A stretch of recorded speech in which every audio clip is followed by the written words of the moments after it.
जय हिंद स्टूडेंट्स। आप सभी का स्वागत है हमारे YouTube channel career point Nawada by Jaishankar Jha में।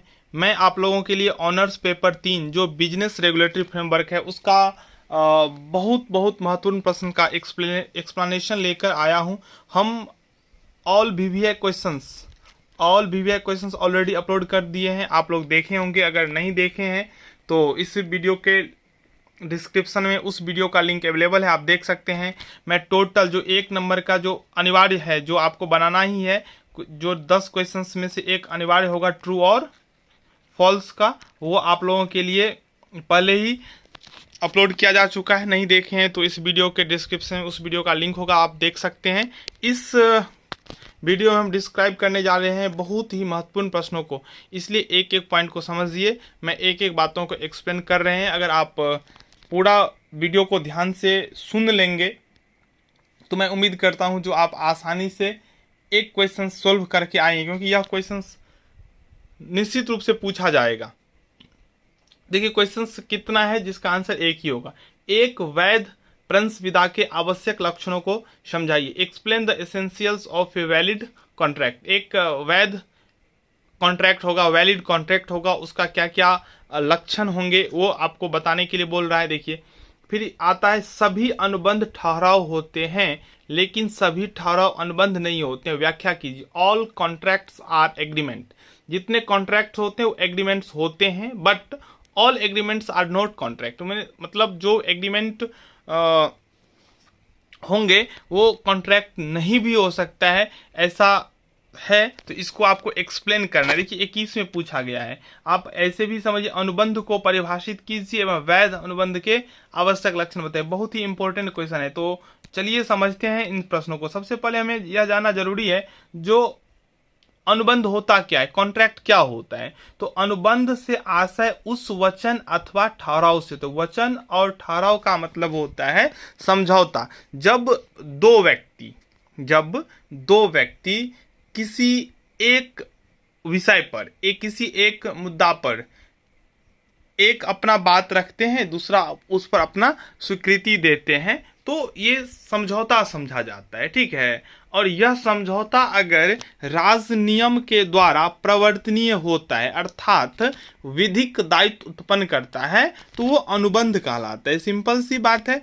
सबसे पहले क्या होगा तो एग्रीमेंट होगा, समझौता होगा। समझौता किसी भी प्रकार का हो सकता है, यानी कि वैध भी हो सकता है, अवैध भी हो सकता है। अगर वो वैध समझौता है तो अनुबंध हो जाएगा, अगर वो वैध नहीं है तो अनुबंध नहीं होगा। सिंपल सी बात है। अगर दो व्यक्तियों के बीच में किसी गलत काम के लिए एक समझौता हो गया, जैसे बाजी लगाना, तो वो समझौता तो कहलाएगा लेकिन अनुबंध नहीं कहलाएगा, क्योंकि वो विधिक दायित्व उत्पन्न नहीं करता है और वो राज नियम के द्वारा प्रवर्तनीय नहीं होता है। तो हम कह सकते हैं जो ऐसा समझौता जो राज नियम के द्वारा परिवर्तनीय हो वह अनुबंध कहलाता है। समझौता ही अनुबंध होता है, इसलिए जो अनुबंध होगा वो समझौता होगा ही। लेकिन कुछ ऐसे समझौते होते हैं जो विधिक दायित्व अर्थात राज नियम के द्वारा परिवर्तनीय नहीं होता है, जिसकी वजह से वो अनुबंध नहीं बन पाता है।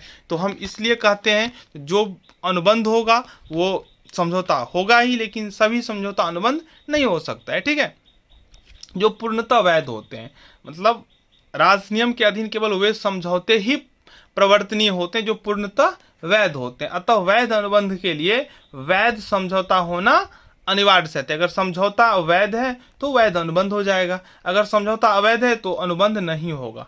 मुझे नहीं लगता है अब आपको अनुबंध में कोई डाउट है। आपको जो भी जहां डाउट होता है आप कमेंट कीजिए। आपको हमारा प्रयास कैसा लगता है ये भी बताइए। अच्छा लगता हो तो लाइक करना मत भूलिएगा, और चैनल को सब्सक्राइब नहीं किए तो सब्सक्राइब भी कर लीजिएगा। वैध अनुबंध के संबंध में विभिन्न विद्वानों द्वारा अनेक परिभाषाएं दी गई है। इसमें आप देख लीजिए, परिभाषा तो बहुत विद्वानों ने दिया है, लेकिन आपको जो परिभाषा समझ में आता है उसी परिभाषा को आप याद कीजिए और उसी को आप एग्जाम में लिखिएगा। जरूरी नहीं है जो परिभाषाएं आपके गेस पेपर में दिया हुआ है सभी परिभाषा आपको याद ही करना है। आपको जो टॉपिक समझ में आता है उसको अंडरलाइन कीजिए, उसी को पढ़िए, उसको लिख लीजिए, ठीक है। मैं आपको एक एक पॉइंट बताऊंगा इस वीडियो में ताकि आपको आसानी से उत्तर आप लिख सके एग्जाम। चलिए, सालमंड ने जो अनुबंध का परिभाषा दिया है वो क्या है, वह कहा है, यानी कि सालमन ने कहा है कि अनुबंध वह समझौता होता है जो पक्षकारों के मध्य दायित्व उत्पन्न करता है तथा उन्हें परिभाषित करे। बहुत आसान परिभाषा दिया, आप इसको याद कर सकते हैं। Contract is an agreement creating and defining obligations between the parties. बहुत आसान परिभाषा है, पर अनुबंध क्या है, तो एक समझौता है जो पक्षकारों के मध्य दायित्व उत्पन्न करता है और उन्हें परिभाषित भी करता है। ठीक है, सालमंड ने अनुबंध के लिए आवश्यक तत्व के रूप में निश्चित दायित्व को स्वीकार किया है। यदि किसी अनुबंध में निश्चित दायित्व का अभाव है तब निश्चित ही वह अनुबंध राजनियम द्वारा परिवर्तनीय नहीं कराया जा सकता है। ठीक है, चलिए आगे पोलक ने कहा है जो प्रत्येक समझौता तथा वचन जो राजनियम द्वारा परिवर्तनीय है एक अनुबंध है। Every agreement and promise enforceable at law is a contract. चलिए, तो ये दोनों परिभाषा आप याद कर सकते हैं। अब संक्षेप में अगर देखें तो वैध अनुबंध एक ऐसा समझौता है जिसमें पक्षकारों के मध्य एक विधिक दायित्व उत्पन्न होता है। यानी कि अगर समझौता है और विधिक दायित्व उत्पन्न करता है तो वो अनुबंध होगा। ठीक है, तो उस दायित्व को पूरा करने के लिए विधिक उपचार यानी कि कानूनी उपचार है। आप ऐसा एग्रीमेंट कर रहे हैं, मान लीजिए आपने किसी को कहा जो 5 मंजिल से तुम कूद जाओ, जंप करो। ठीक है, तो इसमें तो निश्चित रूप से ऐसा माना जाएगा जो सामने वाला व्यक्ति जो जंप करेगा उनका बचना मुश्किल है, नामुमकिन ही है, ऐसा समझौता हो गया। अब किसी न किसी वजह से यह मामला अगर कोर्ट जाएगा ना तो क्या होगा, इसमें कोई विधिक दायित्व उत्पन्न नहीं कर सकता और समझौता कैंसिल हो जाएगा। ठीक है ना, तो ये अनुबंध नहीं हो सकता है। चलिए, तो विधिक उपचार भी उपलब्ध हो, ये बात ध्यान रखिएगा। ठीक है, भारतीय अनुबंध अधिनियम धारा 10 के अनुसार सब ठहराव अनुबंध है यदि वे उन पक्षकारों को स्वतंत्र सहमति से किए जाते हैं। सभी ठहराव अनुबंध होंगे यदि पक्षकार जो 2 व्यक्ति होंगे वो स्वतंत्र सहमति से कहने का तात्पर्य वो ये है जो किसी भी व्यक्ति के दबाव में आकर वह समझौता नहीं किया, यानी कि दोनों अपने अपने मर्जी से अपने अपने इच्छा से वह समझौता किया हुआ। ठीक है, जो अनुबंध करने की क्षमता रखते हैं, मतलब जो 2 व्यक्ति हैं वो अनुबंध करने की क्षमता भी रखते हो, अर्थात उन्हें अनुबंध करने के लिए किसी भी प्रकार से अयोग्य घोषित नहीं किया गया है। ठीक है, और एक और इसमें है जो वैधानिक प्रतिफल के लिए तथा वैधानिक उद्देश्य से किया जाए तथा इसे अधिनियम ने स्पष्ट रूप से व्यर्थ घोषित नहीं किया है। इसके अतिरिक्त ठहराव लिखित साक्षी द्वारा प्रमाणित या रजिस्टर्ड हो यदि भारत में प्रचलित किसी राजनियम द्वारा ऐसा होना आवश्यक हो। तो अगर आप इस चीज को देखें तो वैध अनुबंध के आवश्यक लक्षण इसमें पूरा स्पष्ट कर दिया गया। पहला है स्वतंत्र सहमति, दूसरा अनुबंध करने की क्षमता, तीसरा वैधानिक प्रतिफल, चौथा वैधानिक उद्देश्य। ठीक है ना, पांचवा अधिनियम ने स्पष्ट रूप से व्यर्थ घोषित नहीं किया है। तो इनमें पूरा क्लियरली लिख दिया गया है जो कौन कौन समझौता जो है, कौन कौन ठहराव जो है अनुबंध हो सकता है। चलिए अब आते हैं हम यहाँ पे जो all agreements are not contract, सभी समझौते अनुबंध नहीं होते हैं। तो आप अभी तक में यह बात तो स्पष्ट समझ गए होंगे जो समझौता तो किसी भी बात के लिए हो सकता है और समझौता अनुबंध तभी होगा जब वो विधिक दायित्व उत्पन्न कर रहा हो। तो भारतीय अनुबंध अधिनियम में समझौते एवं अनुबंध में अंतर को स्पष्ट किया गया है। समझौते से अभिप्राय उस वचन से होता है जिसमें एक पक्षकार किसी कार्य को करने अथवा न करने का प्रस्ताव रखता है, यानी कि 2 व्यक्ति में एक व्यक्ति अपने मन की बात दूसरे व्यक्ति के समक्ष रखेगा ताकि इस बात के लिए, इस काम के लिए, इस वचन के लिए सामने वाले व्यक्ति जिसके समक्ष वो अपना बात रखता है उसका क्या मानना है, यह उस काम के लिए तैयार है या नहीं तैयार है। सपोज कीजिए मुझे एक पुस्तक बेचना है, तो मैं एक पुस्तक बेचने का प्रस्ताव लेकर किसी व्यक्ति के समक्ष गया जो मैं यह पुस्तक बेचना चाहता हूं, क्या आपको चाहिए या नहीं चाहिए। तो ये हो गया, एक व्यक्ति ने प्रस्ताव किया और दूसरे व्यक्ति जो उस प्रस्ताव को सुनेगा, स्वीकार करेगा, वो क्या स्वीकारक। ठीक है ना, तो अब वो उस पर अपना सहमति देगा, हाँ मैं इस पुस्तक को खरीदना चाहता हूँ या मैं इस पुस्तक को खरीदना नहीं चाहता हूँ। एक क्वेश्चन यहाँ से भी आते हैं, प्रस्ताव से आप क्या समझते हैं। तो प्रस्ताव तो आप समझ ही गए होंगे जब एक व्यक्ति अपने मन की इच्छाएं को दूसरे व्यक्ति के समक्ष रखता है। तो इसमें हम कह सकते हैं जो एक व्यक्ति ने दूसरे व्यक्ति के समक्ष प्रस्ताव किया। मैं एक एक टॉपिक जो जो बात यहाँ पे उल्लेखित होता है सबको मैं डिस्क्राइब करते जाता हूँ, ताकि कोई भी टर्म ऐसा ना हो जिससे आप बुझ हो, पहले से आपको पता नहीं हो, आप देखें और आसानी से उसका उत्तर लिख सके। ठीक है, जिसमें एक पक्षकार किसी कार्य को करने अथवा न करने का प्रस्ताव रखता है एवं दूसरा पक्षकार उस प्रस्ताव पर अपनी सहमति प्रकट कर देता है। स्वीकृत प्रस्ताव ही वचन अथवा समझौता कहलाता है। मतलब सामने वाला व्यक्ति उसका प्रस्ताव को स्वीकार कर ले। मतलब जैसे अभी मैंने बोला था, जो हम पुस्तक बेचने का प्रस्ताव लेकर किसी दूसरे व्यक्ति से गए, अगर उन्होंने स्वीकार कर लिया हाँ मैं पुस्तक खरीदूंगा, तो यहाँ कहा जाएगा जो समझौता हुआ। ठीक है, समझौता हुआ। अगर उन्होंने अस्वीकार कर दिया तो समझौता नहीं होगा। अब अगर इसमें विधिक दायित्व होगा, यानी कि वैध अनुबंध के जो भी लक्षण है सब होंगे, तो अनुबंध हो जाएगा। अगर ऐसा चोरी किया हुआ सामान है तो फिर वो अनुबंध नहीं हो पाएगा। ठीक है, इसके विपरीत अनुबंध से अभिप्राय उस वचन से होता है जिसे विधि द्वारा प्रवर्तनीय कराया जा सकता है, और विधि के द्वारा वे ही वचन प्रवर्तनीय होते हैं जिसमें पक्षकारों के बीच कोई समझौता होता है। तो समझौते में विधिक दायित्व का निर्माण किया जाता है। अतः अनुबंध से अभिप्राय उस समझौते से होता है जिसमें किसी कार्य को करना अथवा न करना विधिवत रूप से लागू कराया जा सकता है। इस संबंध में यह तथ्य महत्वपूर्ण है कि सामाजिक अथवा घरेलू दायित्व अनुबंध के क्षेत्राधिकार से बाहर होते हैं। चलिए अब हम लोग देखते हैं वैध अनुबंध के आवश्यक तत्व अथवा लक्षण, एसेंशियल्स ऑफ वैलिड कॉन्ट्रैक्ट। ठीक है, तो आपको याद रखना है सबसे जरूरी ये पहला, ये लिखा समझौता, एग्रीमेंट। वैध अनुबंध के लिए जो भी तत्व है उसमें से एग्रीमेंट जो है ये पहला तत्व है। मतलब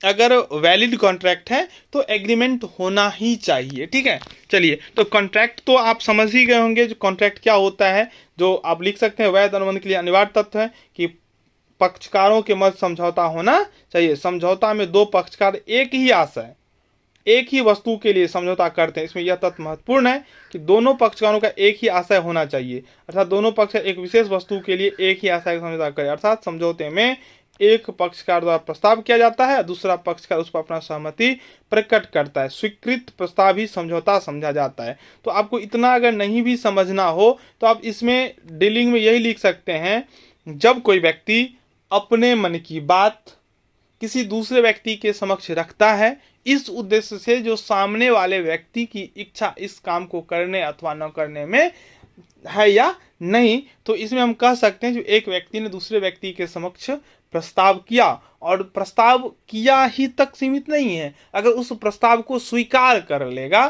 तो इसका मतलब वो समझौता हो गया। ठीक है, तो समझौता जो है वैध अनुबंध का एक जो एसेंशियल है। चलिए दूसरा विधिक दायित्व, लीगल ऑब्लिगेशन। जो समझौता होगा वो लीगल होना चाहिए, अर्थात विधिक दायित्व उत्पन्न करना चाहिए। अगर वो अवैध समझौता है तो फिर वो समझौता नहीं हुआ, वो अनुबंध नहीं हो सकता। यानी कि वैध अनुबंध के लिए विधिक दायित्व यानी कि लीगल ऑब्लिगेशन होना ही चाहिए। अनुबंध के लिए समझौते में विधिक दायित्व होना अनिवार्य है। कोई भी समझौता जो सामाजिक अथवा घरेलू दायित्व के आधार पर किया जाता है अनुबंध नहीं समझा जा सकता है। सामाजिक और घरेलू दायित्व के आधार पर होगा, अनुबंध नहीं। आगे पक्षकारों की अनुबंध योग्यता, यानी कि पक्षकारों की अनुबंध की योग्यता का मतलब हो गया अगर कोई अवयस्क जाके समझौता कर लेता है तो अवयस्क के द्वारा किया गया समझौता वैध नहीं होता है, उसे राजनियम के द्वारा परिवर्तनीय नहीं कराया जा सकता है, अर्थात वो विधिक दायित्व उत्पन्न नहीं करता है, और इस स्थिति में वो वैध अनुबंध नहीं हो सकता है। तो हम कह सकते हैं जो वैध अनुबंध के लिए जो पक्षकार होंगे, जो प्रस्तावक और प्रस्ताव स्वीकृत करने वाले होंगे, वो वयस्क होना चाहिए। और आप लोगों को पता ही होगा जो बिलो 18 ईयर्स जो है वो अवयस्क होता है, एबव 18 ईयर्स। ठीक है, वयस्क होता है। लेकिन ये तो वोट डालने का वयस्क हो गया, लेकिन भारतीय ये जो न्यायालय की बात है, न्यायालय द्वारा संरक्षक की नियुक्ति किसी 21 वर्ष की आयु प्राप्त कर ली है। ठीक है ना, भारतीय अनुबंध अधिनियम में उस व्यक्ति को स्वस्थ मस्तिष्क का समझा गया है जो अनुबंध करते समय अपने हितों के संबंध में उचित निर्णय ले सकता है। इसके अतिरिक्त विदेशी शत्रु, सम्राट, राजदूत, प्रतिनिधि आदि को विधिक रूप में अनुबंध करने के योग्य घोषित किया गया है। समझ में आपको आ ही गया होगा, पक्षकार में अनुबंध करने की योग्यता यानी कि 21 ईयर्स ओल्ड होना चाहिए। आगे है पक्षकारों की स्वतंत्र सहमति, फ्री कंसेंट ऑफ पार्टीज। जो पक्षकार होंगे वो स्वतंत्र रूप से उस समझौता को किए हो, ये बात ध्यान में रखना चाहिए। अगर किसी दबाव में आकर वह समझौता किया है तो अनुबंध नहीं हो सकता है, ठीक है। चाहे झूठ बोलकर हो, चाहे कपट से हो, चाहे मिथ्या वर्णन करके हो, या आप लोग सुने होंगे जो किसी को गन दिखाकर लूट लिया, किसी को गन दिखाकर उसके सारे जायदाद को हड़प लिया, तो इस स्थिति में वो स्वतंत्र सहमति नहीं हुआ और वो वैध अनुबंध नहीं हो सकते। फिर आगे वैधानिक उद्देश्य, कोई भी जो समझौता होगा उसमें वैधानिक उद्देश्य होना ही चाहिए। अगर वैधानिक उद्देश्य नहीं होगा तो राजनियम के द्वारा परिवर्तनीय नहीं होगा। फिर आगे न्यायोचित प्रतिफल। कभी कभी हम देखते हैं जो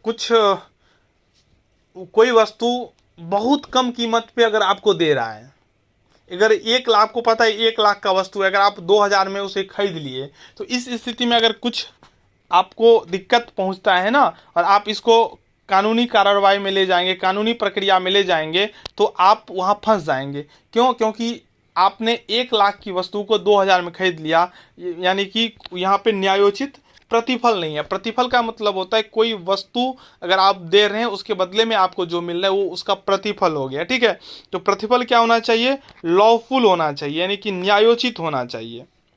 प्रतिफल के अभाव में समझौता व्यर्थ समझा जाता है। प्रतिफल तो होना ही चाहिए, और प्रतिफल जो होना चाहिए वो सही होना चाहिए, उचित होना चाहिए। अगर गैर उचित प्रतिफल भी होगा तब भी वो समझौता नहीं हो सकता और अनुबंध तो नहीं होगा।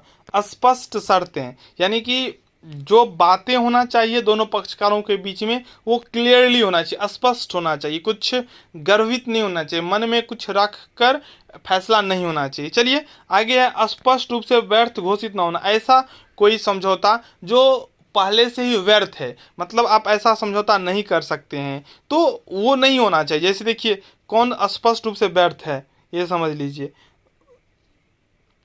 वैधानिक कार्रवाई में रुकावट डालने वाला समझौता, ये पहले से व्यर्थ है। बाजी का समझौता, असंभव कार्य के लिए समझौता, ये सब पहले से ही व्यर्थ है। अगर ऐसा आप कर रहे हैं तो अनुबंध नहीं हो सकता है, ठीक है। तो अनुबंध का जो लक्षण है, वैध अनुबंध का जो आवश्यक लक्षण है, उसको हम इसमें डिस्क्राइब कर दिए। अब जो नेक्स्ट वीडियो है बहुत जल्द आप लोगों को मिलेगा, क्योंकि एग्ज़ाम का समय बहुत कम है। तो आप लोग देखते रहें, अच्छा लगे तो चैनल को जो सब्सक्राइब कर लें, इसे अधिक से अधिक अपने फ्रेंड्स के साथ शेयर करें। धन्यवाद।